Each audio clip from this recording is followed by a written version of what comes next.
ॐ श्री परमात्मने नमः। श्रीभगवानुवाच मय्यासक्तमनः पार्थ योगं युञ्जन्मदाश्रयः असंशयं समग्रं मां यथा ज्ञास्यसि तच्छृणु। ज्ञानं तेऽहं सविज्ञानम् इदं वक्ष्याम्यशेषतः। यज्ञात्वा नेह भूयोऽन्यत् ज्ञातव्यम् अवशिष्यते। मनुष्याणां सहस्रेषु कश्चिद् यतति सिद्धये यततामपि सिद्धानां कश्चिन्मां वेत्ति तत्त्वतः। भूमिरापो नलो वायुः खं मनो बुद्धिरेव च अहङ्कार इतीयं मे भिन्ना प्रकृतिरष्टधा। अपरेयमितस्त्वन्यां प्रकृतिं विद्धि मे परां। जीवभूतां महाबाहो य इदं धार्यते जगत् एतद्योनीनि भूतानि सर्वाणीत्युपधारय। अहं कृष्णस्य जगतः प्रभवः प्रलयस्तथा मत्तः परतरं नान्यत् किञ्चिदस्ति धनञ्जय। मयि सर्वमिदं प्रोतं सूत्रे मणिगणा इव। रसोऽहमप्सु कौन्तेय प्रभास्मि शशिसूर्ययोः। प्रणवः सर्ववेदेषु शब्दः खे पौरुषं नृषु। पुण्यो गन्धः पृथिव्यां च तेजश्चास्मि विभावसौ। जीवनं सर्वभूतेषु तपश्चास्मि तपस्विषु। बीजं मां सर्वभूतानां विद्धि पार्थ सनातनं। बुद्धिर्बुद्धिमतामस्मि तेजस्तेजस्विनामहं। बलं बलवतां चाहं कामरागविवर्जितं। धर्माविरुद्धो भूतेषु कामोऽस्मि भरतर्षभ। ये चैव सात्विका भावा राजसास्तामसाश्च ये मत्त एवेति तान् विद्धि न त्वहं तेषु ते मयि। त्रिभिर्गुणमयैर्भावैरेभिः सर्वमिदं जगत् मोहितं नाभिजानाति मामेभ्यः परमव्ययम्। दैवी हेषा गुणमयी मम माया दुरत्यया। मामेव ये प्रपद्यन्ते मायामेतां तरन्ति ते। न मां दुष्कृतिनो मूढाः प्रपद्यन्ते नराधमाः। माययापहृतज्ञाना आसुरं भावमाश्रिताः। चतुर्विधा भजन्ते मां जनाः सुकृतिनोऽर्जुन। आर्तो जिज्ञासुरर्थार्थी ज्ञानी च भरतर्षभ। तेषां ज्ञानी नित्ययुक्त एकभक्तिर्विशिष्यते। प्रियो हि ज्ञानिनोत्यर्थम् अहं स च मम प्रियः। उदाराः सर्व एवैते ज्ञानी त्वात्मैव मे मतम्। आस्थितः स हि युक्तात्मा मामेवानुत्तमां गतिं। बहूनां जन्मनामन्ते ज्ञानवान् मां प्रपद्यते। वासुदेवः सर्वमिति स महात्मा सुदुर्लभः। कामैस्तैस्तैर्हृतज्ञानाः प्रपद्यन्तेऽन्यदेवताः। तं तं नियममास्थाय प्रकृत्या नियताः स्वया। यो यो यां यां तनुं भक्तः श्रद्धयार्चितुमिच्छति तस्य तस्याचलां श्रद्धां तामेव विदधाम्यहम्। स तया श्रद्धया युक्तस्तस्याराधनमीहते। लभते च ततः कामान् मयैव विहितान् हितान्। अन्तवत्तु फलं तेषां तद्भवत्यल्पमेधसां। देवान् देवयजो यान्ति मद्भक्ता यान्ति मामपि। अव्यक्तं व्यक्तिमापन्नं मन्यन्ते माम बुद्धयः। परं भावमजानन्तो ममाव्ययमनुत्तमं। नाहं प्रकाशः सर्वस्य योगमाया समावृतः।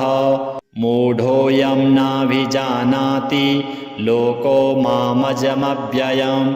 वेदाहं समतीतानि वर्तमानानि चार्जुन।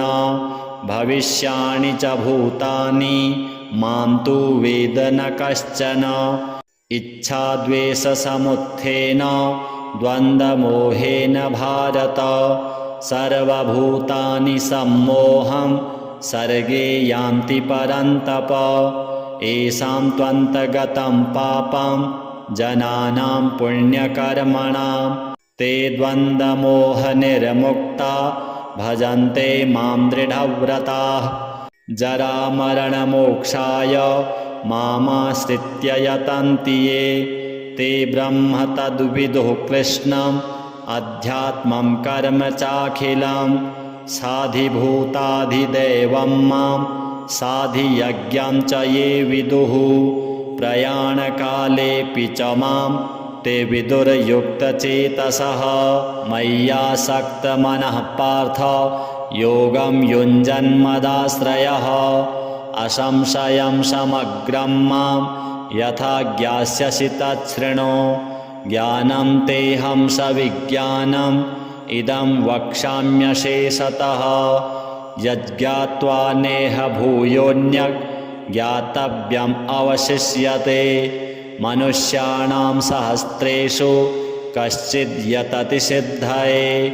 यततामपि सिद्धानां कश्चिन्मां वेत्ति तत्त्वतः। भूमिरापो नलो वायुः खं मनो बुद्धिरेव च। अहङ्कार इतीयं मे भिन्ना प्रकृतिरष्टधा। अपरेयमितस्त्वन्यां प्रकृतिं विद्धि मे परां।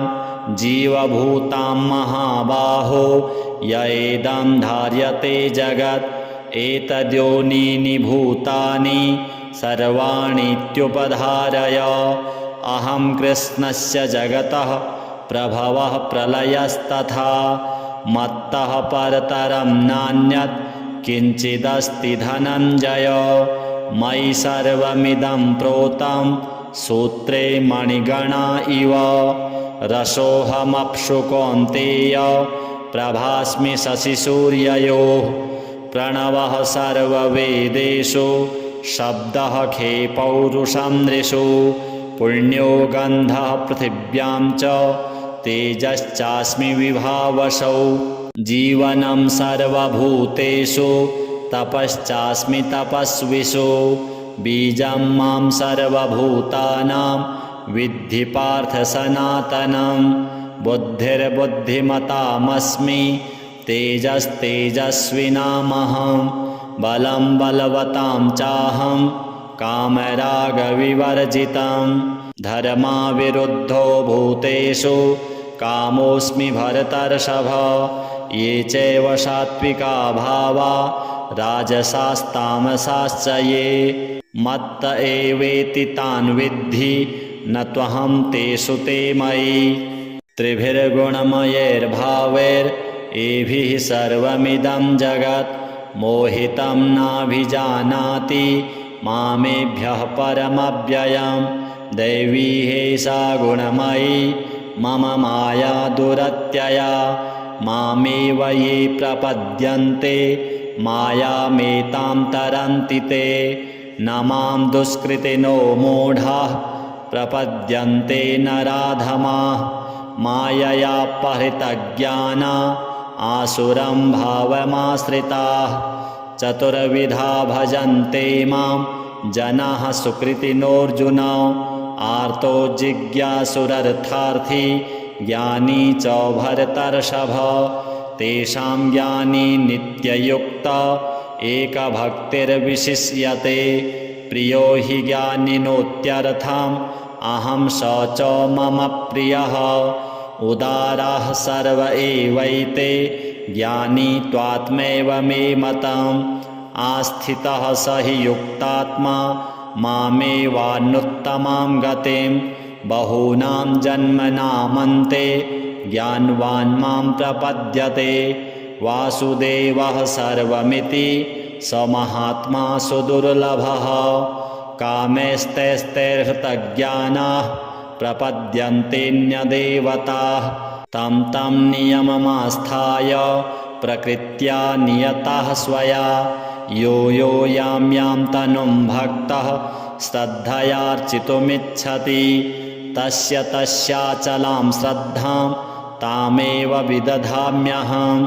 स तया श्रद्धया युक्तस्तस्याराधनमीहते लभते च ततः कामान् मयैव विहितान् हितान्। अन्तवत्तु फलं तेषां तद्भवत्यल्पमेधसां। देवान् देवयजो यान्ति मद्भक्ता यान्ति मामपि। अव्यक्तं व्यक्तिमापन्नं मन्यन्ते मामबुद्धयः। परं भावमजानन्तो ममाव्ययमनुत्तमं। नाहं प्रकाशः सर्वस्य योगमायासमावृतः। मूढोऽयं नाभिजानाति लोको मामजमव्ययम्। वेदाहं समतीतानि वर्तमानानि चार्जुन भविष्याणि च भूतानि मां तु वेद न कश्चन। इच्छाद्वेषसमुत्थेन द्वन्द्वमोहेन भारत सर्वभूतानि सम्मोहं सर्गे यान्ति परन्तप। येषां त्वन्तगतं पापं जनानां पुण्यकर्मणां ते द्वन्द्वमोहनिर्मुक्ता भजन्ते मां दृढव्रताः।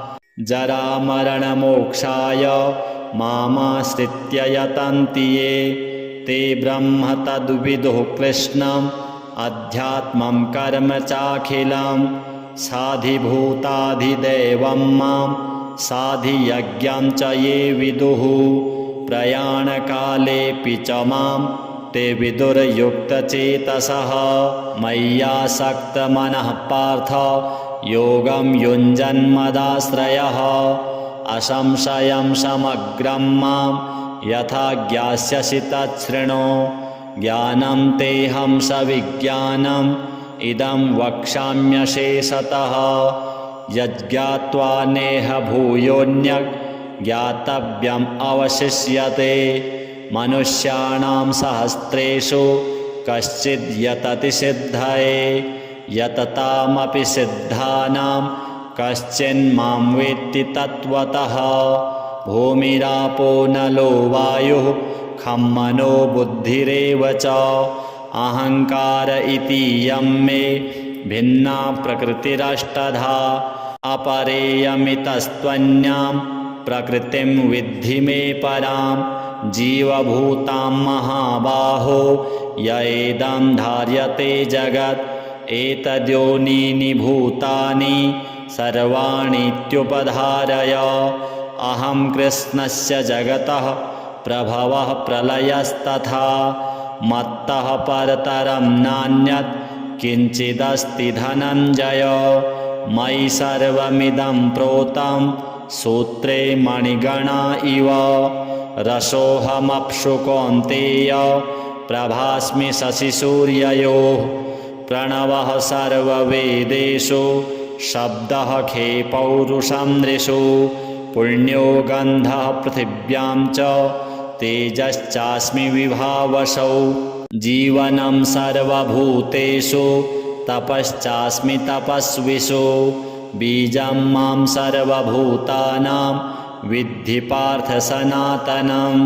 बुद्धिर्बुद्धिमतामस्मि तेजस्तेजस्विनामहं। बलं बलवतां चाहं कामरागविवर्जितं। धर्माविरुद्धो भूतेषु कामोऽस्मि भरतर्षभ। ये चैव सात्विका भावा राजसास्तामसाश्च ये। मत्त एवेति तान् विद्धि न त्वहं तेषु ते मयि। त्रिभिर्गुणमयैर्भावैरेभिः सर्वमिदं जगत्। मोहितं नाभिजानाति मामेभ्यः परमव्ययम्। दैवी एषा गुणमयी मम माया दुरत्यया। मामेव ये प्रपद्यन्ते मायामेतां तरन्ति ते। न मां दुष्कृतिनो मूढाः प्रपद्यन्ते नराधमाः माययापहृतज्ञाना आसुरं भावमाश्रिताः। चतुर्विधा भजन्ते मां जनाः सुकृतिनोऽर्जुन। आर्तो जिज्ञासुरर्थार्थी ज्ञानी च भरतर्षभ। तेषां ज्ञानी नित्ययुक्त एकभक्तिर्विशिष्यते। प्रियो हि ज्ञानिनोत्यर्थम् अहं स च मम प्रियः। उदाराः सर्व एवैते ज्ञानी त्वात्मैव मे मतम्। आस्थितः स हि युक्तात्मा मामेवानुत्तमां गतिं। बहूनां जन्मनामन्ते ज्ञानवान् मां प्रपद्यते। वासुदेवः सर्वमिति स महात्मा सुदुर्लभः। कामैस्तैस्तैर्हृतज्ञानाः प्रपद्यन्तेऽन्यदेवताः। तं तं नियममास्थाय प्रकृत्या नियताः स्वया। यो यो यां यां तनुं भक्तः श्रद्धयार्चितुमिच्छति तस्य तस्याचलां श्रद्धां तामेव विदधाम्यहम्। स तया श्रद्धया युक्तस्तस्याराधनमीहते। लभते च ततः कामान् मयैव विहितान् हितान्। अन्तवत्तु फलं तेषां तद्भवत्यल्पमेधसाम्। देवान् देवयजो यान्ति मद्भक्ता यान्ति मामपि। अव्यक्तं व्यक्तिमापन्नं मन्यन्ते मामबुद्धयः। परं भावमजानन्तो ममाव्ययमनुत्तमम्। नाहं प्रकाशः सर्वस्य योगमायासमावृतः। मूढोऽयं नाभिजानाति लोको मामजमव्ययं। वेदाहं समतीतानि वर्तमानानि चार्जुन। भविष्याणि च भूतानि मां तु वेद न कश्चन। इच्छाद्वेषसमुत्थेन द्वन्द्वमोहेन भारत। सर्वभूतानि सम्मोहं सर्गे यान्ति परन्तप। येषां त्वन्तगतं पापं जनानां पुण्यकर्मणां। ते द्वन्द्वमोहनिर्मुक्ता भजन्ते मां दृढव्रताः। जरामरणमोक्षाय मामाश्रित्य यतन्ति ये। ते ब्रह्म तद्विदुः कृष्णम् अध्यात्मं कर्म चाखिलं। साधिभूताधिदैवं मां साधियज्ञं च ये विदुः। प्रयाणकालेऽपि च मां ते विदुर्युक्तचेतसः। मय्यासक्तमनः पार्थ योगं युञ्जन्मदाश्रयः। असंशयं समग्रं मां यथा ज्ञास्यसि तच्छृणु। ज्ञानं तेऽहं सविज्ञानम् इदं वक्ष्याम्यशेषतः। यज्ञात्वा नेह भूयोऽन्यत् ज्ञातव्यम् अवशिष्यते। मनुष्याणां सहस्रेषु कश्चिद् यतति सिद्धये। यततामपि सिद्धानां कश्चिन्मां वेत्ति तत्त्वतः। भूमिरापो नलो वायुः खं मनो बुद्धिरेव च। अहङ्कार इतीयं मे भिन्ना प्रकृतिरष्टधा। अपरेयमितस्त्वन्यां प्रकृतिं विद्धि मे परां। जीवभूतां महाबाहो य एदं धार्यते जगत्। एतद्योनीनि भूतानि सर्वाणीत्युपधारय। अहं कृष्णस्य जगतः प्रभवः प्रलयस्तथा।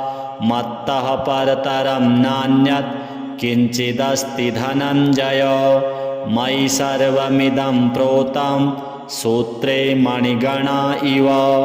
रसोऽहमप्सु कौन्तेय प्रभास्मि शशिसूर्ययोः। प्रणवः सर्ववेदेषु शब्दः खे पौरुषं नृषु।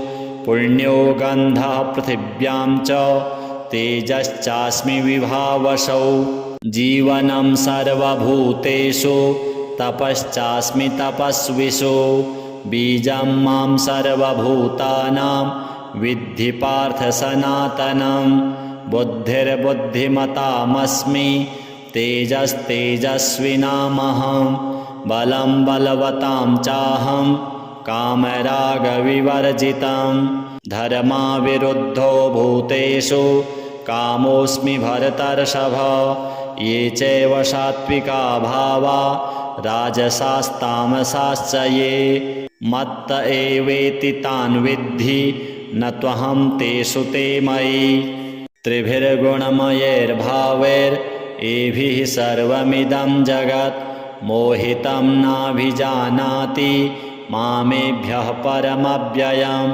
दैवी हेषा गुणमयी मम माया दुरत्यया मामेव ये प्रपद्यन्ते मायामेतां तरन्ति ते न मां दुष्कृतिनो मूढाः प्रपद्यन्ते नराधमाः माययापहृतज्ञाना आसुरं भावमाश्रिताः चतुर्विधा भजन्ते मां जनाः सुकृतिनोऽर्जुन आर्तो जिज्ञासुरर्थार्थी ज्ञानी च भरतर्षभ तेषां ज्ञानी नित्ययुक्त एकभक्तिर्विशिष्यते प्रियो हि ज्ञानिनोत्यर्थम् अहं स च मम प्रियः उदाराः सर्व एवैते ज्ञानी त्वात्मैव मे मतम् आस्थितः स हि युक्तात्मा मामेवानुत्तमां गतिं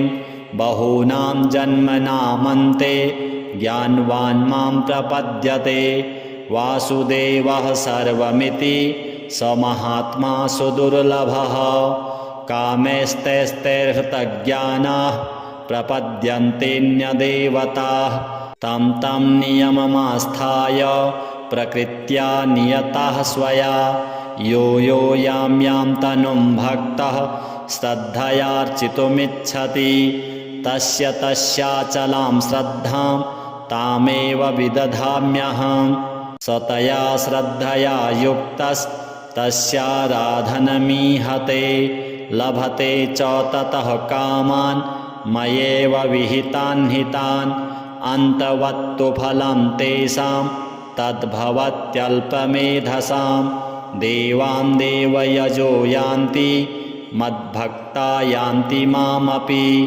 अव्यक्तं व्यक्तिमापन्नं मन्यन्ते मामबुद्धयः परं भावमजानन्तो ममाव्ययमनुत्तमं नाहं प्रकाशः सर्वस्य योगमायासमावृतः मूढोऽयं नाभिजानाति लोको मामजमव्ययं वेदाहं समतीतानि वर्तमानानि चार्जुन भविष्याणि च भूतानि मां तु वेद न कश्चन इच्छाद्वेषसमुत्थेन द्वन्द्वमोहेन भारत सर्वभूतानि सम्मोहं सर्गे यान्ति परन्तप येषां त्वन्तगतं पापं जनानां पुण्यकर्मणां ते द्वन्द्वमोहनिर्मुक्ता भजन्ते मां दृढव्रताः जरामरणमोक्षाय मामाश्रित्य यतन्ति ये ते ब्रह्म तद्विदुः कृष्णम् अध्यात्मं कर्म चाखिलं साधिभूताधिदैवं मां साधियज्ञं च ये विदुः प्रयाणकालेऽपि च मां ते विदुर्युक्तचेतसः मय्यासक्तमनः पार्थ योगं युञ्जन्मदाश्रयः असंशयं समग्रं मां यथा ज्ञास्यसि तच्छृणु ज्ञानं तेऽहं सविज्ञानम् इदं वक्ष्याम्यशेषतः यज्ञात्वा नेह भूयोऽन्यत् ज्ञातव्यम् अवशिष्यते मनुष्याणां सहस्रेषु कश्चिद् यतति सिद्धये यततामपि सिद्धानां कश्चिन्मां वेत्ति तत्त्वतः। भूमिरापो नलो वायुः खं मनो बुद्धिरेव च। अहङ्कार इति यं मे भिन्ना प्रकृतिरष्टधा। अपरेयमितस्त्वन्यां प्रकृतिं विद्धि मे परां। जीवभूतां महाबाहो य इदं धार्यते जगत्। एतद्योनीनि भूतानि सर्वाणीत्युपधारय। अहं कृष्णस्य जगतः प्रभवः प्रलयस्तथा। मत्तः परतरं नान्यत् किञ्चिदस्ति धनञ्जय। मयि सर्वमिदं प्रोतं सूत्रे मणिगणा इव। रसोऽहमप्सु कौन्तेय प्रभास्मि शशिसूर्ययोः। प्रणवः सर्ववेदेषु शब्दः खे पौरुषं नृषु। पुण्यो गन्धः पृथिव्यां च तेजश्चास्मि विभावसौ। जीवनं सर्वभूतेषु तपश्चास्मि तपस्विषु। बीजं मां सर्वभूतानां विद्धि पार्थ सनातनं। बुद्धिर्बुद्धिमतामस्मि तेजस्तेजस्विनामहं। बलं बलवतां चाहं कामरागविवर्जितं। धर्माविरुद्धो भूतेषु कामोऽस्मि भरतर्षभ। ये चैव सात्विका भावा राजसास्तामसाश्च ये। मत्त एवेति तान् विद्धि न त्वहं तेषु ते मयि। त्रिभिर्गुणमयैर्भावैरेभिः सर्वमिदं जगत्। मोहितं नाभिजानाति मामेभ्यः परमव्ययम्। दैवी हेषा गुणमयी मम माया दुरत्यया। मामेव ये प्रपद्यन्ते मायामेतां तरन्ति ते। न मां दुष्कृतिनो मूढाः प्रपद्यन्ते नराधमाः। माययापहृतज्ञाना आसुरं भावमाश्रिताः। चतुर्विधा भजन्ते मां जनाः सुकृतिनोऽर्जुन। आर्तो जिज्ञासुरर्थार्थी ज्ञानी च भरतर्षभ। तेषां ज्ञानी नित्ययुक्त एकभक्तिर्विशिष्यते। प्रियो हि ज्ञानिनोत्यर्थम् अहं स च मम प्रियः। उदाराः सर्व एवैते ज्ञानी त्वात्मैव मे मतम्। आस्थितः स हि युक्तात्मा मामेवानुत्तमां गतिं। बहूनां जन्मनामन्ते ज्ञानवान् मां प्रपद्यते। वासुदेवः सर्वमिति स महात्मा सुदुर्लभः। कामैस्तैस्तैर्हृतज्ञानाः प्रपद्यन्तेऽन्यदेवताः। तं तं नियममास्थाय प्रकृत्या नियतः स्वया। यो यो यां यां तनुं भक्तः श्रद्धयार्चितुमिच्छति तस्य तस्याचलां श्रद्धां तामेव विदधाम्यहम्। स तया श्रद्धया युक्तस्तस्याराधनमीहते। लभते च ततः कामान् मयैव विहितान् हितान्। अन्तवत्तु फलं तेषां तद्भवत्यल्पमेधसां। देवां देवयजो यान्ति मद्भक्ता यान्ति मामपि। अव्यक्तं व्यक्तिमापन्नं मन्यन्ते माम बुद्धयः। परं भावमजानन्तो ममाव्ययमनुत्तमं। नाहं प्रकाशः सर्वस्य योगमायासमावृतः। मूढोऽयं नाभिजानाति लोको मामजमव्ययम्। वेदाहं समतीतानि वर्तमानानि चार्जुन। भविष्याणि च भूतानि मां तु वेद न कश्चन। इच्छाद्वेषसमुत्थेन द्वन्द्वमोहेन भारत। सर्वभूतानि सम्मोहं सर्गे यान्ति परन्तप।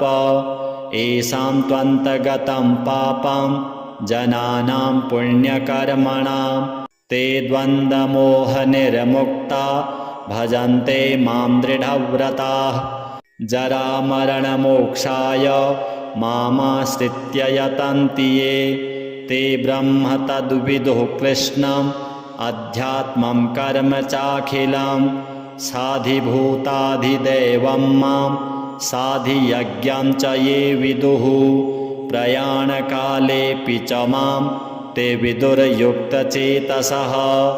ओम जय जय श्रीमद्भगवद्गीता सूपनिषत्सु ब्रह्म विद्यायां योगशास्त्रे श्रीकृष्णार्जुन संवादे ज्ञान विज्ञान योगो नाम सप्तमः। श्रीकृष्णार्पणमस्तु।